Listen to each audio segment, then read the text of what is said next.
tell me that I'm never. Halo semua, salam sejahtera Malaysia. Tuan-tuan dan puan, ada satu serangan baru diterima oleh Anwar Ibrahim. Ini satu serangan yang diterima oleh Anwar. Baru-baru ini kita juga mendengar banyak kecaman, cacian dan makian diterima oleh PMX. Namun Datuk Seri Anwar Ibrahim tetap teguh berdiri sebagai PM.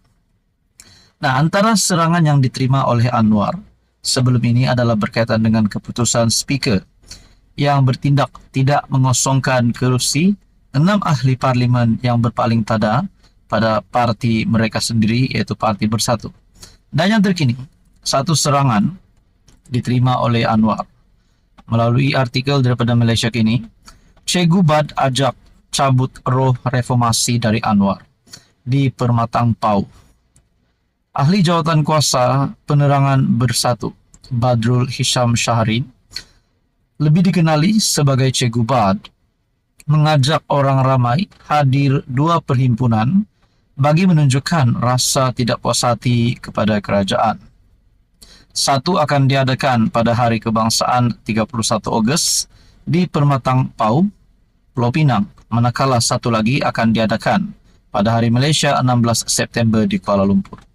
Persoalannya saudara-saudara, kenapa diadakan pada tarik bersejarah ini? Adakah ini satu perkara yang relevan untuk dilakukan oleh pembangkang ataupun tidak? Bahkan sebelum ini perhimpunan anti Anwar yang diadakan, rasanya tidak ada apa-apa pun berlaku kepada PMX walaupun beliau diserang. Jadi sekiranya ada protes terhadap kerajaan hari ini, adakah ini satu cara yang relevan? Itu persoalannya. Dan kenapa nak cepat-cepat tukar Anwar Ibrahim? Kenapa nak cepat-cepat tukar kerajaan? Sedangkan kita dapat lihat Anwar Ibrahim berusaha sebagai Perdana Menteri. Jadi adakah relevan untuk Anwar ditumbangkan, untuk Anwar letak jawatan? Berkaitan dengan itu, Anda boleh komen di bawah. Menurut artikel ini, insya Allah Ogos 31, kita akan berada di Permatang Pau untuk mencabut roh reformasi daripada Anwar. Dan 16 September, kita akan ada 100,000 rakyat Malaysia ke Kuala Lumpur. Katanya, selaku pengerusi Majlis Ceramah Gelombang Selamatkan Malaysia, di hadapan kira-kira 200 hadirin di College University Islam Zulkifli Muhammad di Gombak. Untuk rekod, Anwar mengumumkan permulaan gerakan reformasi melalui deklarasi Permatang Pau yang telah dibacanya buat pertama kali pada 12 September 1998 di kediamannya di Cerok Tok Kun. Jadi saudara-saudara, berkaitan dengan ini apa komen Anda? Sekian saja, teruskan bersama di dalam channel ini. Halo semua, salam sejahtera Malaysia, tuan-tuan dan puan yang amat dihormati. Sebelum ini, kita dikejutkan dengan keputusan Speaker Dewan Johari Abdul dengan tindakan ataupun keputusan Speaker yang tidak mengosongkan 6 ahli parlimen, kerusi 6 ahli parlimen yang berpaling tadah terhadap parti mereka, bertindak menyokong kerajaan. Dan apa pula komen parti komponen di dalam kerajaan hari ini?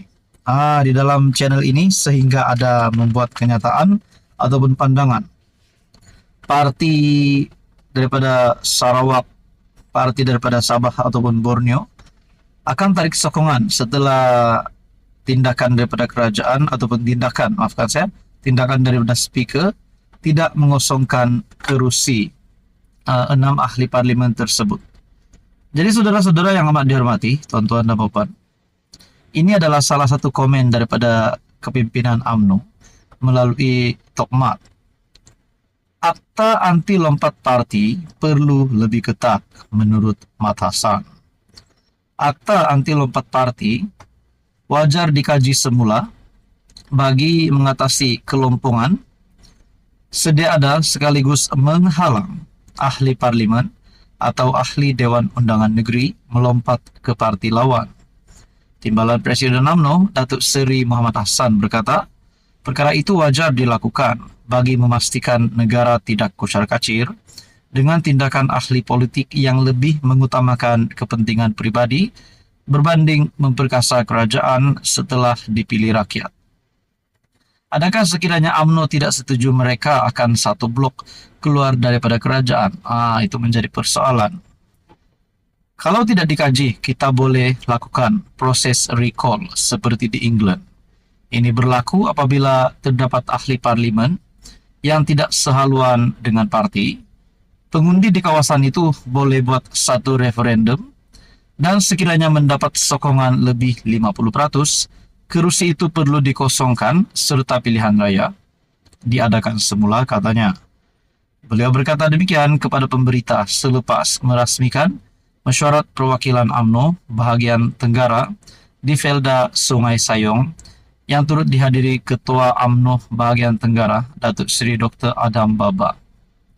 PM Datuk Seri Anwar Ibrahim berkata, kerajaan terbuka untuk mengadakan perbincangan bagi memperbaiki kelompongan yang wujud dalam Akta Perlembagaan Pindaan Nombor 3 2022, Akta E1663 atau Akta Anti Lompat Parti. Jadi saudara-saudara, berkaitan dengan isu ini, apa komen Anda? Sekian saja, teruskan bersama di dalam channel ini. Hai, hello, salam sejahtera Malaysia. Tuan-tuan dan puan, masih lagi ramai rupanya yang bercakap tentang keputusan ataupun bercakap tentang isu 6 MP yang berpaling tada sebelum ini, yaitu 6 ahli parlimen bersatu sebelum ini yang berpaling tada bertindak menyokong kerajaan. Namun mereka, jawatan mereka sebagai ahli parlimen, kerusi mereka langsung tidak terjejas, dan itu menimbulkan rasa tidak puas hati daripada orang ramai, terutamanya penyokong bersatu. Namun saudara-saudara, berkaitan dengan ini, lain pula kenyataan daripada pihak kerajaan. Bahkan Datuk Seri Anwar Ibrahim sebelum ini menyalahkan bersatu.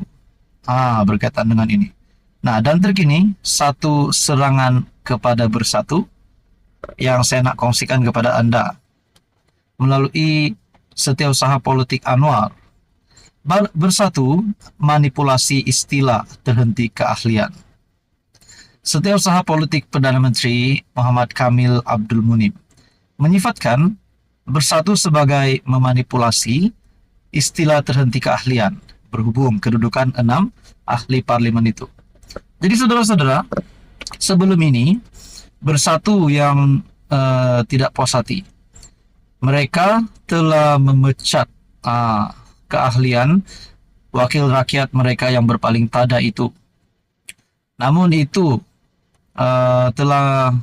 perkara ini telah mendatangkan satu isu dan mendatangkan rasa tidak puas hati ramai orang kerana kerusi bagi MP itu tidak dikosongkan.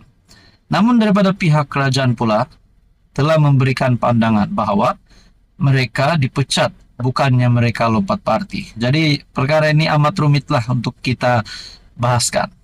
Jadi di dalam artikel ini, Muhammad mencabar Presiden Bersatu Muhyiddin Yassin untuk menyatakan secara jelas sama ada 6 ahli parlimen yang menyokong PM itu dipecat atau tidak. Ini selepas Muhyiddin menyifatkan Speaker Dewan Rakyat Johari Abdul membuat tafsiran songsang apabila mengumumkan bahawa 6 wakil rakyat itu kekal sebagai ahli parlimen bebas. Apa yang jelas kita nampak ialah mereka 6 ahli parlimen dari Bersatu dipecat meskipun ada percobaan memanipulasi istilah terhenti bagi memenuhi selera tekak Muhyiddin. Kalau begini saudara-saudara, adakah Muhyiddin cuba untuk menipu media, cuba untuk menipu penyokong, cuba untuk menipu rakyat Malaysia bahawa mereka ataupun Bersatu mahu memanipulasi istilah terhenti keahlian, sedangkan Bersatu memecat 6 wakil rakyat tersebut. Nah, itu menjadi persoalannya. Jadi saudara-saudara, kalau benarlah memang Muhyiddin cuba untuk memanipulasi, layakkah Muhyiddin sekali lagi berada di dalam pemerintahan kerajaan, ataupun biarlah Bersatu terus saja menjadi pembangkang? Mungkin Anwar Ibrahim selepas ini akan berpenggal-penggal lagi jadi PM, Bersatu pula pun berpenggal-penggal jadi pembangkang. Itu pun kalau perkara itu bakal terjadi. Jadi apa komen Anda? Teruskan bersama di dalam channel ini.